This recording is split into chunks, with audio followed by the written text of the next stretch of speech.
Kampli police ಠಾಣೆಯಲ್ಲಿ ಬಕ್ರೀದ್ ಹಬ್ಬದ ಅಂಗವಾಗಿ ಶಾಂತಿ ಸಭೆ. ಶಾಂತಿಯನ್ನ ಹದಗೆಡಿಸಲು ಪ್ರಯತ್ನಿಸಿದರೆ ಗಂಭೀರ ಕ್ರಮ. ಡಿವೈಎಸ್ಪಿ ಪ್ರಸಾದ್ ಗೋಖಲೆ ಎಚ್ಚರಿಕೆ. ಹಬ್ಬದ ನೆಪದಲ್ಲಿ ರಾಜಕೀಯ ಮಾಡುವಂತಿಲ್ಲ, ಧಾರ್ಮಿಕತೆಗೆ ಧಕ್ಕೆಯಾಗುವಂತಿಲ್ಲ. ಸಿಪಿಐ ವಾಸುಕುಮಾರ್ ಸೂಚನೆ. ಬರುವ ಬಕ್ರೀದ್ ಹಬ್ಬವನ್ನು ಶಾಂತಿಯುತವಾಗಿ ಆಚರಿಸಲು ಪೊಲೀಸ್ ಇಲಾಖೆ ತಯಾರಿ ನಡೆಸಿದ್ದು, ಈ ಹಿನ್ನೆಲೆ ಕಂಪ್ಲಿ ಪೊಲೀಸ್ ಠಾಣೆಯಲ್ಲಿ ಶಾಂತಿ ಸಭೆ ಆಯೋಜನೆ ಮಾಡಲಾಗಿತ್ತು. ಸಭೆಯಲ್ಲಿ ಡಿವೈಎಸ್ಪಿ ಪ್ರಸಾದ್ ಗೋಖಲೆ ಹಾಗೂ ಸಿಪಿಐ ವಾಸುಕುಮಾರ್ ನೇತೃತ್ವ ವಹಿಸಿದ್ರು. ಸಭೆಯಲ್ಲಿ ಮಾತನಾಡಿದ ಡಿವೈಎಸ್ಪಿ ಪ್ರಸಾದ್ ಗೋಖಲೆ, ಶಾಂತಿಯುತವಾಗಿ ಹಬ್ಬ ಆಚರಿಸಿ ಯಾವುದೇ ವ್ಯಕ್ತಿಯು ಶಾಂತಿಯನ್ನ ಹದಗೆಡಿಸಲು ಪ್ರಯತ್ನಿಸಿದರೆ ಗಂಭೀರ ಕ್ರಮ ಕೈಗೊಳ್ಳಲಾಗಿದೆ. ಧಕ್ಕೆಯಾದರೂ ಕೂಡ ಗೂಂಡಾ ಕಾಯ್ದೆ ಅಡಿ ಕ್ರಮ ಕಡ್ಡಾಯವಾಗುತ್ತೆ ಎಂದಿದ್ದಾರೆ. ಇದೇ ವೇಳೆ ಸಿಪಿಐ ವಾಸುಕುಮಾರ್, ಹಬ್ಬದ ನೆಪದಲ್ಲಿ ರಾಜಕೀಯ ಮಾಡುವಂತಿಲ್ಲ, ಗಲಭೆಗಳಿಗೆ ಯಾವತ್ತೂ ಅವಕಾಶ ಕೊಡಬಾರದು, ಎಲ್ಲ ಧರ್ಮೀಯರು ಸಹಭಾವದಿಂದ ಹಬ್ಬವನ್ನು ಆಚರಿಸಬೇಕು ಎಂದಿದ್ದಾರೆ. ಪೊಲೀಸ್ ಇಲಾಖೆಯ ಶಾಂತಿಯುತ ಹಬ್ಬಾಚರಣೆಗೆ ಸಕಲ ತಯಾರಿ ಮಾಡಿಕೊಂಡಿದ್ದು, ಜನಸಾಮಾನ್ಯರು ಕೂಡ ಪೊಲೀಸರಿಗೆ ಸಹಕಾರ ಕೊಡಬೇಕು ಎಂಬ ಸೂಚನೆಯನ್ನು ಕೊಟ್ಟಿದೆ. ಸಭೆಯಲ್ಲಿ ಪುರಸಭೆ ಅಧ್ಯಕ್ಷ ಭಟ್ಟಪ್ರಸಾದ, ಸರ್ವ ಧರ್ಮದ ಮುಖಂಡರು, ಪೊಲೀಸ್ ಸಿಬ್ಬಂದಿಗಳು ಭಾಗಿಯಾಗಿದ್ದರು.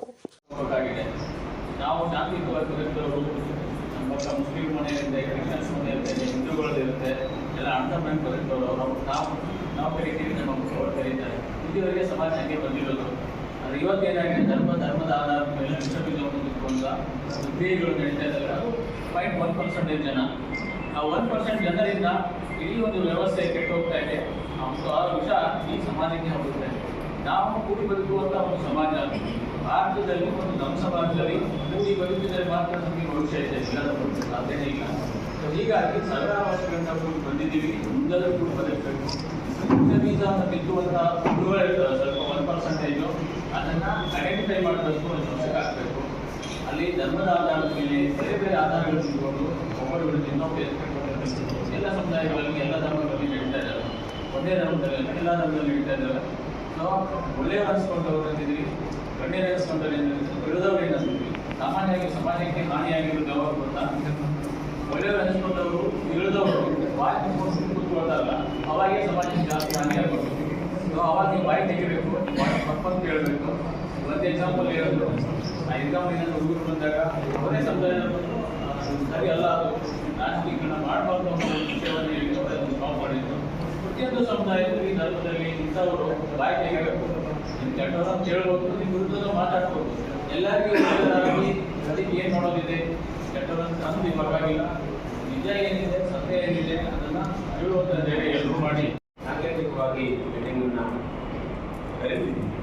ಆದರೂ ಕೂಡ ಸ್ವಾಮಿಯವರು ಹೇಳಿದಂಗೆ ಸೂಕ್ಷ್ಮ ಆಗ್ತಾ ಹೋಗ್ತೀವಿ. ಬೇರೆಯ ಸ್ಥಳಗಳ ವಿಚಾರಗಳು ಇಲ್ಲಿ ಬಂದು ಹೋಗ್ತಾರೆ. ಆ ಟೈಮಲ್ಲಿ ನಾವು ಏನು ಮಾಡಬೇಕು ಅಂದರೆ, ಮೊದಲೆಲ್ಲ ಈಗ ಇರಲಿಲ್ಲ, ಭಾಳ ದೊಡ್ಡ ಘಟನೆಗಳಾಗ್ತಾ ಇದ್ವು. ಆದರೂ ಕೂಡ ಸಮಾಜ ಭಾಳ ಸೌಹಾರ್ದಯುತವಾಗಿ ಸಾಗ್ತಾ ಇದೆ. ನಮ್ಮ ವಿದ್ಯೆ, ನಮ್ಮ ಬುದ್ಧಿವಂತಿಕೆ ಅಥವಾ ನಮ್ಮ ಕೌಶಲ್ಯಗಳು ಏನು ಬೆಳೆದಂಗೆ ಸಮಾಜ ಇನ್ನೂ ಉತ್ತಮವಾಗ್ತದೆ. ಬಟ್ ನಾವೇನು ಮಾಡ್ತಾ ಇದ್ದೀವಿ, ನಮ್ಮ ವಿದ್ಯೆನ, ಬುದ್ಧಿನ ಅಥವಾ ಕೌಶಲ್ಯಗಳನ್ನ, ತಂತ್ರಜ್ಞಾನಗಳನ್ನ ಬಳಸ್ಕೊಂಡು ನಾವು ಅದನ್ನು ಹಾಳು ಮಾಡೋದಕ್ಕೆ ಪ್ರಯತ್ನ ಪಡ್ತಾ ಇದ್ದೀವಿ. ನಾವು ಎಲ್ಲರಿಗೂ ಕೂಡ ಗೌರವವನ್ನು ಕೊಡೋದನ್ನ ಫಸ್ಟ್ ಕಲಿಬೇಕು. ಒಂದು ಸಮಾಜಕ್ಕೆ, ಒಂದು ವರ್ಗಕ್ಕೆ, ಒಬ್ಬ ಮನುಷ್ಯನಿಗೆ ಅವನದೇ ಆದ ಆಚರಣೆಗಳು, ಪದ್ಧತಿಗಳು, ಸಂಸ್ಕೃತಿಗಳು ಇಂಥವು.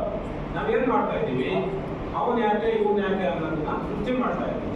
ಸಮಾಜದಲ್ಲಿ ಇನ್ನೊಂದು ಮಾಡೋದಕ್ಕೆ ಜಾಸ್ತಿ ಜನ ಬೇಡ, ಒಬ್ಬರು ಇಬ್ಬರು ಸಾಕು. ದಯಮಾಡಿ ಎಲ್ಲರೂ ಕೂಡ ಬೇರೆಯವರಿಗೆ ಗೌರವಿಸೋದನ್ನ ಒಂದು ಜೀವನದಿಂದ ಹಬ್ಬ ಅನ್ನೋದು ಅಂತಿಲ್ಲ. ಭಾವನೆಗಳಿಗೆ ಅಥವಾ ಧರ್ಮಕ್ಕೆ ಅಥವಾ ಆಚರಣೆಗಳಿಗೆ ಧಕ್ಕೆ ಆಗುತ್ತಪ್ಪ, ಆಯ್ತು ನಾನೇನೋ ಒಂದು ಮಾಡೋದ್ರಿಂದ ಇದರಿಂದ ಸಮಾಜಕ್ಕೆ ಯಾವ ಥರ ರಿಸಲ್ಟ್ ಹೋಗುತ್ತೆ,